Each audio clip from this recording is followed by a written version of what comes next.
Bonjour, notre leçon d'aujourd'hui est une leçon de production écrite qui porte sur la lettre personnelle et la lettre formelle. Alors, commençons par donner une petite définition de la lettre.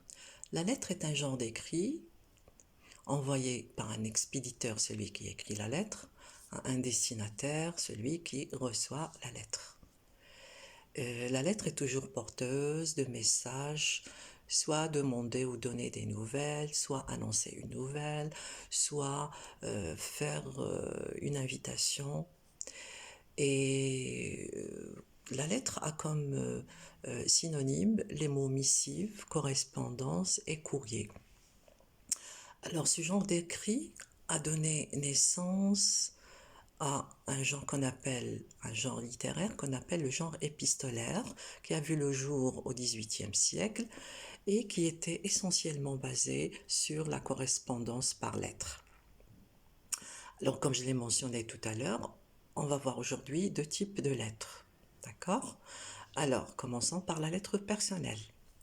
Alors, comme son nom l'indique, la lettre personnelle comporte des informations personnelles de l'expéditeur et celui-ci demande des nouvelles de son destinataire. Souvent, le langage utilisé est familier et il est écrit à la première personne qui est le je. Alors, la structure de la lettre personnelle est la suivante. D'un côté, on a le nom de l'expéditeur. D'un autre, on a la date et le lieu.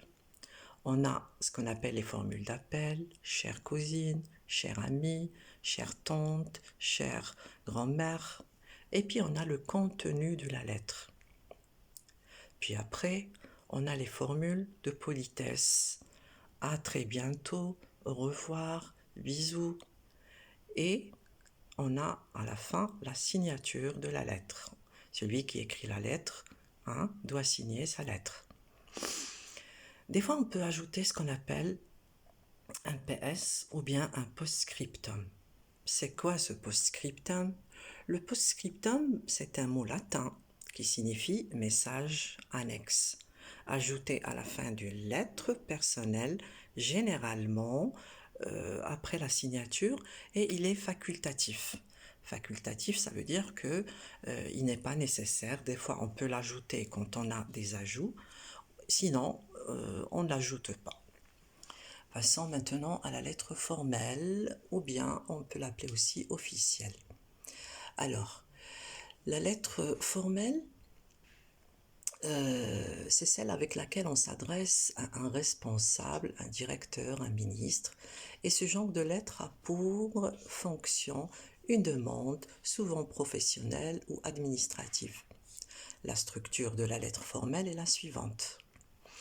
D'un côté, on a les coordonnées de l'expéditeur, son nom, son adresse, son numéro de téléphone, son mail. Et de l'autre, on a les coordonnées du destinataire. La même chose, son nom, son adresse, son mail, son numéro de téléphone. Alors, après, on a le lieu et la date. Après, on a l'objet ou bien le motif de la lettre.